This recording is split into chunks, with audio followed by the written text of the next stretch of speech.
po sa ating lahat. Welcome back po sa ating 365 Daily Devotion with Pastor Russell Ocampo. So, ang topic natin for today is bakit may exorcism?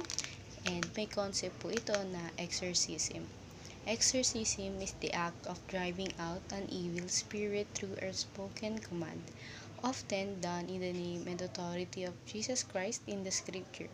Exorcism affirms Christ's power over the spiritual realm and the victory of God's kingdom over darkness.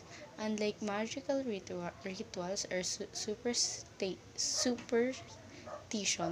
biblical exorcism is rooted in the truth, prayer, and divine authority, not human efforts. Efforts Christ followers are called not to fear demonic forces but to live in the freedom Christ secured. And may kita po natin ito sa Mark chapter 1 verse 23 to 27. Just then, a man their synagogue who was possessed by impure spirit cried out, "What do you want with us, Jesus of Nazareth? Have you come to destroy us? I know who you are, the Holy One of God." "Be quiet," said Jesus sternly. "Come out of him." The impure spirit spoke the man violently and came out of him with a shriek. The people were all amazed that they asked each other, "What is this? A new teaching and with authority. He even gives order to impure spirits and obey him."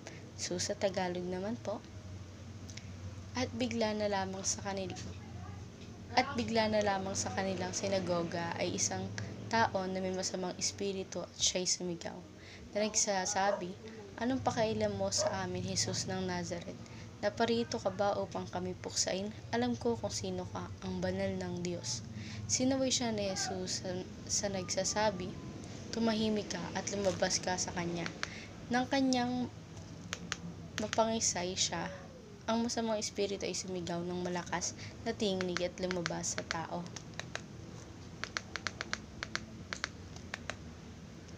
Silang lahat ay namangha at nagtanungan sila sa isa't isa na,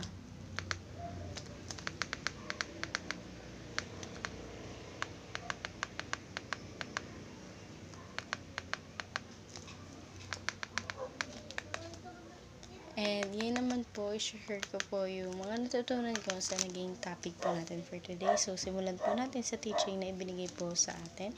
First teaching, Jesus casted out demons. So, yung Panginoong Kristo po, pinaalis niya na lahat ng mga demons sa pamamagitan ng mga exorcism. So, syempre, may nakikita tayong mga nasasapian, yung mga tao na lalapitan sila ng katawan ng masamang espiritu. So, inaalis ng Panginoon Kristo yung masamang espiritu na yun upang mapalaya yung tao sa kanyang sariling katawan. Ngayon naman, sa second teaching, Jesus gave His disciple authority to do the same. So, ibinigay ng Panginoong Kristo yung same na kapangyarihan sa kanyang mga disciple na dapat or sila rin kaya din nila gawin yung pagpapalayas ng masasamang espiritu sa authority na ibinigay sa atin sa kanila ng Panginoon. Ngayon naman sa third teaching, Jesus disciple exorcist in Jesus name. So, pag may nakita tayong mga disciple na sinasabi nila in Jesus name, ginagawa nila yon dahil sa authority na ibinigay sa kanila ng Panginoon. Binigyan sila ng pahintulot ng Panginoon upang gamitin yung mga bagay na nakakapagpalayas ng masamang espiritu sa kanyang pamamagitan ng kanyang pangalan. Ngayon naman sa application na tayo. First application, repel the enemy through prayer and fasting. So, kung may mga enemies po tayo na even though spirit or mapatao man yan, idaan natin palagi ito sa pagdadasal. And syempre, sabayan din natin ng fasting dahil nga kapag nagpa-fasting tayo, mas lalong dinidinig ng Panginoon yung panalangin natin dahil alam niya na sincere tayo sa ginagawa nating bagay. Ngayon naman sa second application, recognize that Christ has already won the battle. So, lagi nating iisipin na sa battle na pinagdadaanan natin, magtatagumpay din tayo dahil sa lahat ng pagsubok na dinaanan ng Panginoon, siya'y nagtagumpay at ibinigay niya ng buong puso yung pakikipaglaban sa pamamagitan ng kanyang banal na espiritu.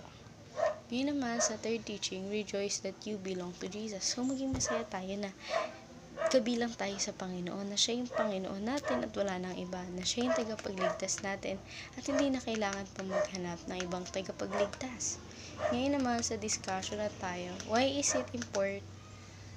is the importance of being Christ and Christ being in you? So, for me, importante na kasama ko si Kristo sa buhay ko dahil alam ko naman na hindi ko magagawa lahat ng bagay na mayroon ako ngayon.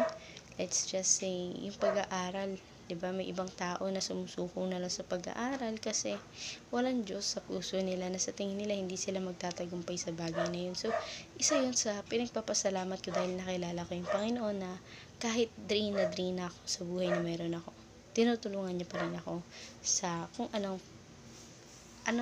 will ng Panginoon para sa akin. So, ayun lamang po for our today's discussion. Thank you for watching.